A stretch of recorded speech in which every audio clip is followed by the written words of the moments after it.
Channel में आप सभी का स्वागत है।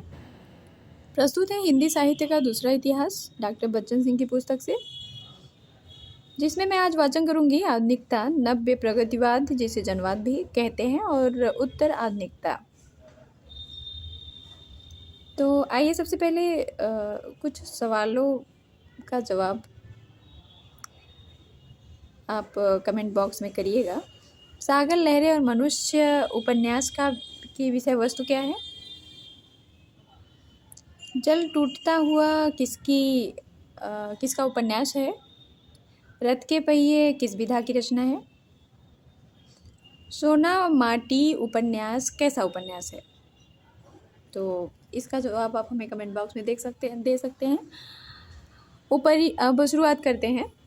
उपर्युक्त प्रवृत्तियों को मोटे तौर पर साठोत्तरी उपन्यास ही कहा जा सकता है, किंतु साठोत्तरी कालवाचक है, प्रवृत्तिवाचक नहीं। 60 के बाद से आज तक के उपन्यासों के परीक्षण से सिद्ध होता है कि पहली दो प्रवृत्तियां लगभग साथ साथ चलती रहीं। यद्यपि आधुनिकतावादी प्रवृत्ति कुछ पहले से शुरू हो जाती है, उत्तर आधुनिकता नवीनतम प्रवृत्ति है। ये डॉक्टर बच्चन सिंह का कहना है। डॉक्टर बच्चन सिंह कहते हैं कि आधुनिकतावादी प्रवृत्ति सबसे पहले अज्ञेय में दिखाई पड़ती है, इसका उल्लेख किया जा चुका है, किंतु धारा के रूप में सन 1960 के बाद ही प्रवाहित होती है, वह भी एक भिन्न मार्ग पर। इस समय तक कांग्रेस प्रशासन से लोगों का मोह भंग हो चुका था। 62 के चीन भारत युद्ध ने मोहभंग की स्थिति में अपनी मुहर लगा दी। समाज के कटाव और आत्मस्थ होने की प्रक्रिया प्रारंभ हुई। इसका प्रभाव उपन्यासों की संरचना और कथ्य दोनों पर पड़ा।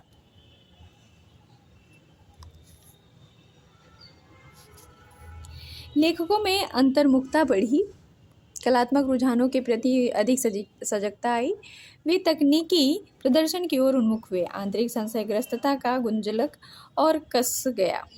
साहित्य में अंधकार, पलायन, अलगाव, व्यक्तित्व विभाजन की अनगुज सुनाई पड़ने लगी। उपन्यासों की विन्यास संरचना में गहरा बदलाव आया ना। अपनी शैली को तोड़कर नई नई शैलियों का अन्वेषण होने लगा। मानवीय संबंधों में विचित्र बदलाव आया, पति पत्नी में, प्रेमी प्रेमिका में, माता पिता और पुत्र पुत्री में। लगता है सन 1960 में पुरानी दुनिया ही बदल गई। इतिहास के प्रति एक उदास, धुंधला,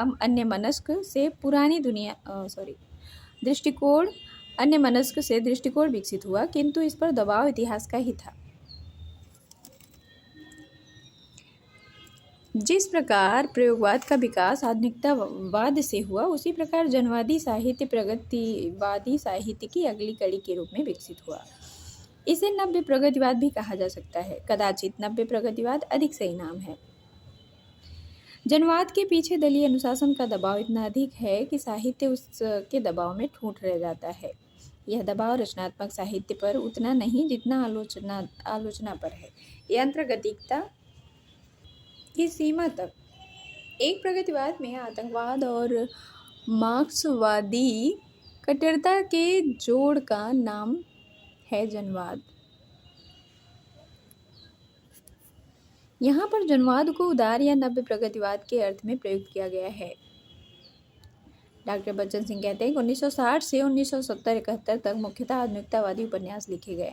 मोहन राकेश का अंधेरे बंद कमरे, जिसका समय है 1961, नरेश मेहता का वह पथ बंधु था 1962 ईस्वी, निर्मल वर्मा का बेदीन उपन्यास 1964, राजकमल चौधरी का मछली मरी हुई 1966, महेंद्र भल्ला का एक पति के नोट्स 1966, उषा प्रेमदा का रुकोगी नहीं राधिका 1967, शिव प्रसाद सिंह का अलग अलग वैतरणी 1967, रमेश बख्शी का जलता हुआ लावा 1968, श्रीकांत वर्मा का दूसरी बार, गिरिराज किशोर का यात्राएं 1971, मणि मधुकर का सफ़ेद मेमने 1971, ममता कालिया का बेघर 1971, मन्नू भंडारी का आपका बंटी 1971, गंगा प्रसाद विमल का अपने से अलग 1969, कृष्णा सोबती के सूरजमुखी अंधेरे के 1972 और जिंदगी नामा 1979, मृदुला गर्ग का चितकोबरा 1980, पंकज विष्ट का लेकिन दरवाज़ा, गोविंद मिश्र का वह अपना चेहरा आदि ऐसे ही उपन्यास हैं।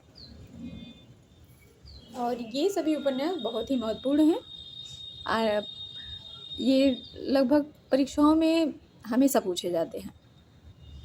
कोई ना कोई उपन्यास जरूर पूछ लिया जाता है। सन 1960 डॉक्टर बच्चन सिंह कहते हैं कि सन 1960 के पहले के एक उपन्यास कृष्ण बलदेव वैद्य का उसका बचपन 1957 ईस्वी में आधुनिकतावादी उपन्यास ही है, लेकिन उसका पैटर्न अलग है।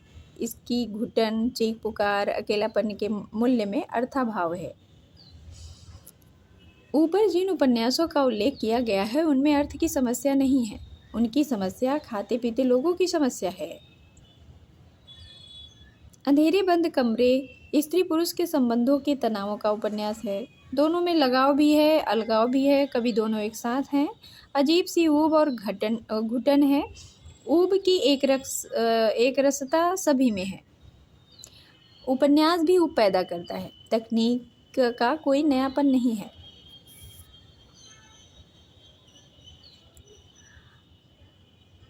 बच्चन सिंह जी वह पथबंधु था उपन्यास के बारे में कहते हैं कि का आदर्शवादी श्रीधर तिनके की तरह परिवेश की लहरों पर बहता हुआ घर से बाहर चला जाता है, किंतु पुनः टूटे फूटे घर में लौटने के लिए अभिशप्त है। उषा प्रेमवदा की वापसी कहानी के गजाधर बाबू की तरह। वे दिन उपन्यास में बता रहे हैं कि जीने के बनैले आतंक से जुड़ा है। यह एक विवशता है। पश्चिम के युद्ध जन्य संदर्भ में अकेलापन, सिगरेट के धुएं, शराब की बोतलों और जिस्म की गर्माहट में डूब जाता है। इसी को पॉस्टिस कहा जाता है। अगला उपन्यास है मछली मरी हुई के बारे में कहते हैं कि सार्थकता देह की राजनीति तक सीमित है। एक पति के नोट्स में होने का अर्थ स्त्री देह का संपर्क। दूसरी बार उपन्यास का नायक नपुंसक है। अस्तित्ववादी फार्मूले में बंधा हुआ। बेघर उपन्यास में संभोगवादी उपन्यास है। बेघर उपन्यास जो है वो भी संभोगवादी उपन्यास है। सूरजमुखी अंधेरे के संभोग का पारदर्शी शीशा है। जिंदगी नामा पंजाबी रंग में सराबोर सूरजमुखी अंधेरे का विस्तृत एक्सटेंशन है। यात्राएं और सफ़ेद मेमने में भी संभोग, नपुंसकता, अकेलापन, ऊब के ही दृश्य हैं। अलग अलग वैतरणी और आपका बट्टी में आधुनिकता तो है किंतु आधुनिकतावाद नहीं। आधुनिकता तो है किंतु आधुनिकतावाद नहीं है। पहले में पूरा गांव ही टूटता है किंतु जग्गन मिसिर के स्वर में आशा की एक क्षीण अनुगुण सुनाई पड़ती है। मेला ठेला, बोली बानी, गाँव गिराव के गीतों को उपन्यास में इस तरह विन्यस्त किया गया है कि उजड़ते हुए गांव के पीछे बजता हुआ एक करुण वाद्य संगीत समूचे उपन्यास को आधुनिक त्रासदी में बदल देता है। आपका बंटी एक मासूम जिंदगी की यथार्थपरक ट्रेजेडी है जो अनुभूति के धरातल पर ठहरी हुई है। इस उपसमय के अनेक शेष उपन्यास पैथोलॉजिकल और मार्बिड हैं। ठीक इनके समानांतर ऐसे उपन्यास भी लिखे जा रहे थे जो जीवन को लिए हुए सामान्य मनुष्यों की समस्याओं से जूझ रहे थे। वे समस्याएं सामाजिक, राजनीतिक भी थी और सांस्कृतिक भी। श्रीलाल शुक्ल का राग दरबारी जिसका समय 1968 ईस्वी है। बदिउज्जमा का एक चूहे की मौत जिसका समय 1971 ईस्वी। जगदीश चंद्र धरती धन्ना अपना 1972 ईस्वी। काशीनाथ सिंह का अपना मोर्चा 1972 ईस्वी। गिरिराज किशोर का जुगलबंदी 1973 ईस्वी। भीष्म साहनी का तमस 1973 ईस्वी। जगदम्बा प्रसाद दीक्षित का मुर्दाघर 1974 ईस्वी। मन्नू भंडारी का महाभोज। राही मासूम रजा का आधा गांव। मार्कंडेय का अग्निबीज 1980 ईस्वी। अब्दुल बिस्मिल्लाह का झीनी झीनी बीनी चदरिया 1986 ईस्वी आदि 90 प्रगतिवादी उपन्यास हैं। ये सब प्रगतिवादी उपन्यास है लेकिन है सब बहुत ही महत्वपूर्ण उपन्यास।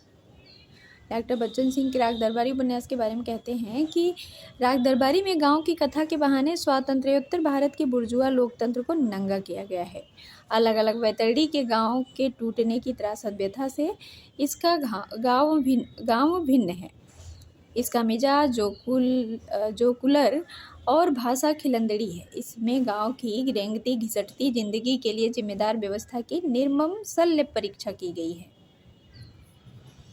उखड़े पुखड़े गांवों को बिखराव परक कथानक में विन्यस्त किया गया है। व्यंग्यार्थ यह है कि यदि शिवपालगंज को बदलना है तो व्यवस्था को बदलो। एक चूहे की मौत में फंतासी शैली व्यवस्था का विरोध है। धन धरती न अपना में जाट और चमारों के बीच का वर्ग संघर्ष चित्रित है। जाटों चमारों में ठन जाती है। भूख की मार से संघर्ष टिकाऊ नहीं होता। किताबी नुस्खों पर संघर्ष करने वाले कम्युनिस्टों का खासा मजाक उड़ाया गया है। चमारों की रूढ़ियां और नैतिक मान्यताएं भी उनकी पराजय के लिए जिम्मेदार हैं।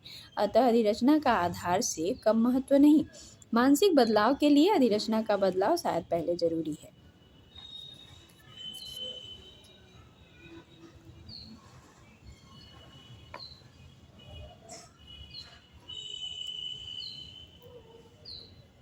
तमस विभाजन के समय सांप्रदायिक दंगों को लेकर लिखा गया उपन्यास है। विभाजन पर आधारित अन्य उपन्यासों की तरह इसमें भी बताया गया है कि दंगा अंग्रेज और उसके समर्थक कराते हैं। यह एक सरलीकृत विधि है। वर्णन में हिंदुओं मुसलमानों की अच्छाइयों बुराइयों में संतुलन स्थापित किया जाता है। यहाँ पर भी यही पद्धति अपनाई गई है। इसमें कुछ नया नहीं है, सिवाय इसके कि जगह जगह मजहब से ऊपर उठकर मानवीयता की हल्की गहरी लकीरें खींची गई हैं। अपना मोर्चा उपन्यास में अपनी संरचना और दृष्टि में एक छोटा किंतु नया प्रयास है। गांव और विश्वविद्यालय के अंतर्विरोधों को हाई बीट शैली में प्रभावशाली ढंग से उभारा गया है। सूत्रधार के रूप में जॉन उसकी प्रगतिशील आंख है। डॉक्टर बच्चन सिंह कहते हैं कि मुर्दा घर में गरीबी, शोषण, गंदगी में पले समाज के चित्रण द्वारा वर्ग शत्रु को पहचानने और नंगा करने का प्रयास किया गया है। धनी मानी लोग बुद्धिजीवी वर्ग की अमानवीयता और घिनौनेपन के बीच तथाकथित पतित वर्ग की गहरी मानवीयता का सौंदर्य और अपने आप में ही महत्वपूर्ण नहीं है। शोषक वर्ग के वरक्ष नैतिक भी हैं। कथ्य और भाषा दोनों के आधार पर अविजनित माहौल पर गहरा प्रहार किया गया है। गलियों का प्रयोग उसे तोड़ने के लिए ही हुआ है, पर यह अपनी सीमा लांघकर उपन्यासों को कमजोर बना देता है। आधा गांव उपन्यास के बारे में कहते हैं कि आधा गांव गाजीपुर के गंगोली गांव की आधी आबादी मुसलमानों की आबादी के क्रमशः टूटते जाने की कहानी है। इस उपन्यास का वास्तविक महत्व ऐतिहासिक है। मुसलमानों की अंदरूनी जिंदगी की परतें उघाड़ने वाला यह पहला उपन्यास है। आधा गांव। इसके संदर्भ में अलग अलग बैतरणी के करेता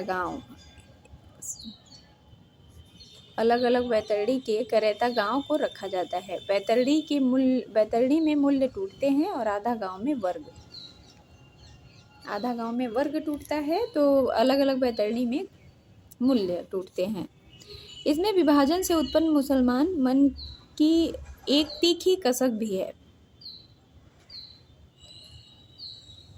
इसी के बीच राष्ट्रीयता की भी एक झलक दिख जाती है। झीनी बीनी चदरिया भी मुसलमानी समाज बनारस के बुनकर समाज पर आधारित उपन्यास है, किंतु अपने रंग ढंग, विचारधारा, रूप विन्यास और भाषिक प्रयोग में आधा गांव से आगे की मंजिल है।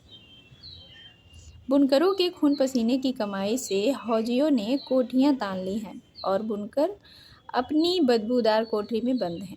इनके बीच संघर्ष छिड़ जाता है। युवा वर्ग में बदलाव की चेतना जागृत होती है।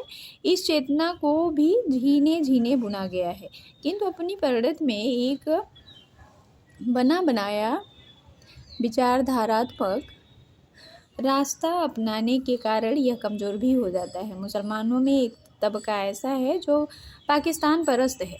लेखक ने इसे साहसपूर्ण ढंग से अनावृत किया है। फावड़ा को फावड़ा कहना और क्या होता है। उपन्यास अपनी डिजाइन और भाषा प्रयोग में नया है। बुनकरों की भाषा का प्रयोग इसे ताजगी देता है। डॉक्टर बच्चन सिंह कहते हैं कि इन उपन्यासों के अतिरिक्त कुछ ऐसे उपन्यास हैं जिन्हें किसी कैटेगरी में डालना मुश्किल है।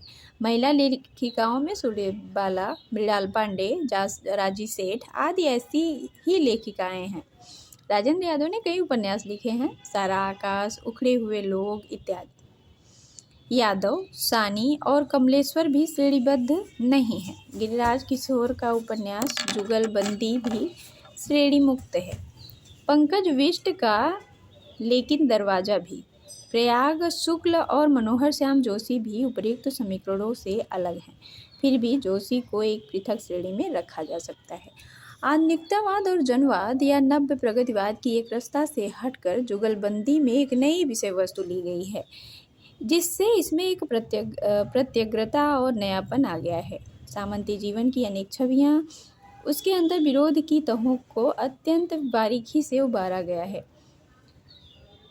किंतु अंग्रेजों के विरुद्ध लड़ने वाले नेताओं को सामंतों की औरत संतान कहना अनैतिहासिक ही नहीं, इतिहास विरोधी दृष्टिकोण भी है। इतने विशाल फलक पर उभारे गए विविध चित्रों में अन्वित का अभाव खटकता है।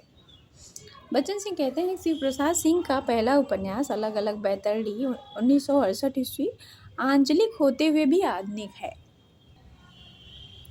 सब लोगों की अपनी अपनी बैतरणी है, कोई उसे पार नहीं कर पाता, सब डूबते हैं, टूटते हैं।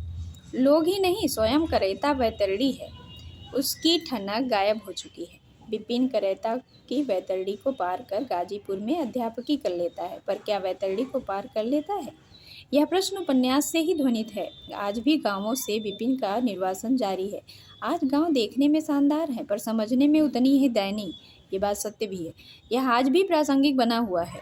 काशी आ जाने पर उन्होंने काशी पर एक त्रयी ट्रिलॉजी लिखने का विचार किया। उनकी दृष्टि में लॉरेंस उरेल का अलेक्जेंड्रिया क्वार्टेट था। हो सकता है ट्रिलॉजी की मूल प्रेरणा वहीं से मिली हो। ट्रिलॉजी का प्रकाशन क्रम उपन्यासों के अपने कालक्रम का उल्टा है। प्रकाशन का क्रम है गली आगे मुड़ती है, नीला चांद, वैश्वानर। पहले उपन्यास में आधुनिक काशी है, यानी गली आगे मुड़ती है उसमें, दूसरे में मध्यकालीन और तीसरे में प्राचीन काशी। ऐसा संभवतः इसलिए किया गया है कि आधुनिक नज़रिए से अतीत को देखा जा सके, पर कहीं कहीं अतीत नॉस्टैल्जिक हो उठा है। और यही तीनों 2021 टीजीटी में तीनों उपन्यास दिए गए थे, जिसमें पूछा था कि इनमें से कौन सा अलग है जिसमें काशी का वर्णन नहीं है। तो गली आगे मुड़ती है, नीला चाँद, वैश्वानर, तीनों में काशी का वर्णन है। अलग अलग बैतरणी में करेता गांव का वर्णन है। हमें वही याद आ रहा है, हो सकता है, लेकिन ये क्वेश्चन पूछा गया है। डॉक्टर बच्चन सिंह कहते हैं कि गली आगे मुड़ती है में एक मोड़ खोजा गया है जहां से आगे बढ़ा जा सकता है। गली कूचे के इस शहर से जो युवा विक्षोभ फूटता है, उसकी प्रध्वनि पूरे प्रदेश में फैल जाती। वास्तव में शिव प्रसाद सिंह के सभी उपन्यास नो एग्जिट के विरोध में लिखे गए प्रतीत होते हैं। नीला चांद का कीरत अलग अलग बैतरणी के विपिन से भिन्न है। विपिन अपने अंतर विरोधों में आत्मनिर्वासित है, तो कीरत विदेशी आक्रमण के विरुद्ध जमकर मोर्चा लेता है और मातृभूमि का उद्धार करता है। कीरत के इर्द गिर्द तंत्र मंत्र वज्रयानी व्यभिचार, विदेशियों के अनाचार अत्याचार को उद्घाटित किया गया है। कीरत के साथ तत्कालीन वन्य जातियाँ, गिरिजन और आम आदमी हैं। इस तरह कीरत सामंत होकर भी जनता का प्रतिनिधित्व करता है। इसे जनवादी आंदोलन का प्रभाव माना जा सकता है। प्रश्न किया जा सकता है कि क्या कीरत राज्य सत्ता पाने के लिए उन्हें अपने साथ लेता है या उनके लिए भी कुछ करता है। सामंतवाद के इस वर्गीय अधूरेपन को इसमें दिखाया नहीं गया है, पर मुस्लिम आक्रमणकारियों को हरा कर वह एग्जिट खोज लेता है। इस